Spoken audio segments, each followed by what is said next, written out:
మనిషిగా పుట్టిన తర్వాత మనం సంతోషంగా జీవించాలి. ఈ భువిలో ఉన్న స్వర్గాలన్నిటిలో నంబర్ 1 దాంపత్య జీవనం. అర్థం చేసుకోండి. అది దొరకలేదంటే మరి పెళ్లి చేసుకున్న ప్రయోజనం లేదు. అది కావాలంటే దానికి తగినట్టు జాతకాలు కలిసి రావాలి. ఇది ఆచార్యులు ముందే కనిపెట్టారు.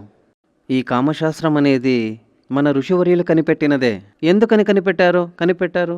ఇది చాలా పవర్ఫుల్. ఈ సమస్త సృష్టియే అందులోనే ఉంది.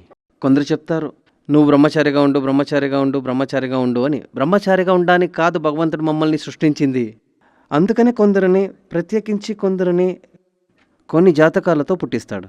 వాళ్ళు ఆచార్యులుగా ఉండి అన్నీ పాటించాలి. అందరూ బ్రహ్మచార్యులు అయితే ఈ లోకం ఉందా? ఈ సృష్టి ఉందా? అయితే కామం ఎందుకు ఇచ్చారంటే ఇక్కడ సంతోషంగా జీవించడానికి, సంతాన ఉత్పాదన కావడానికి.